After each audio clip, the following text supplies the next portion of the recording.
Babawi ako. Babawi tayo. Babawi tayo. Babawi ako. Babawi tayo. Babawi tayo.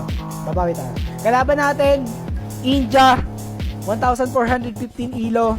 Basic opening yung kagamitin ko. Pinaka-favorite ko. Knight F3 pero mas favorite ko siya. Last game na. Ito last game ko na. Tira kasi ng tira. Easy lang, Fox. So, sige. Gagamitin ko yung continental calculation ko. We're gonna develop the knight, pero magde-develop tayo ng pawn E4 para may pawn center tayo. Bakit?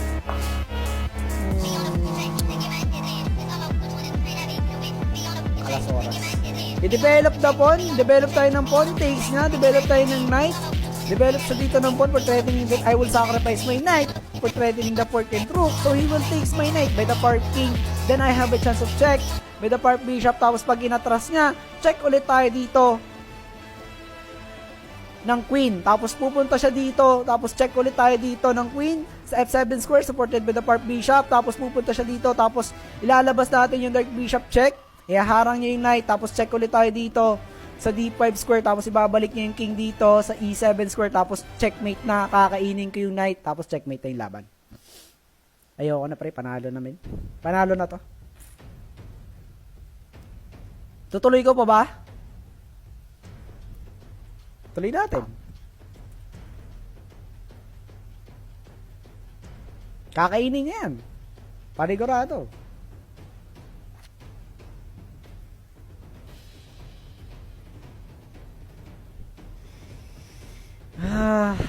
Bakit nga ba ako mag-end ang live?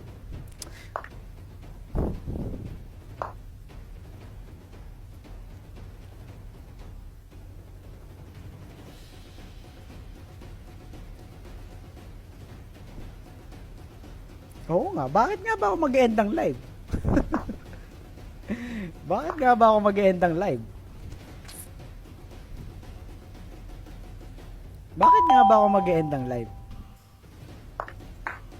Bakit nga ba ako mag-end ang live? Bakit nga ba ako mag-end ang live? Bakit nga ba ako mag-end ang live?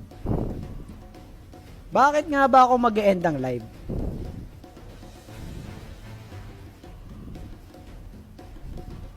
Bakit nga ba ako mag-end ang live? Bakit nga ba ako mag-end ang live? Bakit nga ba ako mag-end ang live? Bakit nga ba ako mag-end ang live? Kung napipredict ko naman yung mangyayari. Bakit nga ba ako mag-end ang live? Bakit nga ba ako mag-end ang live?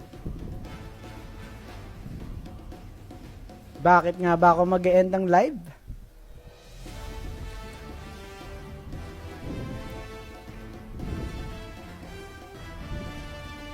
Bakit nga ba ako mag-end ang live?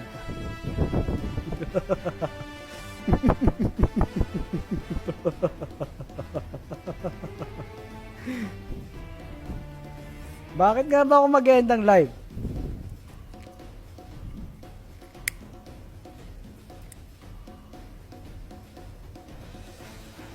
Bakit nga ba ako mag-end ang live? Bakit nga ba ako mag-end ang live? Kung nangyayari naman yung gusto ko mangyari.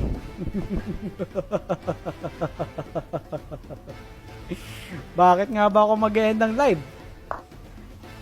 Bakit nga ba ako mag-end ang live?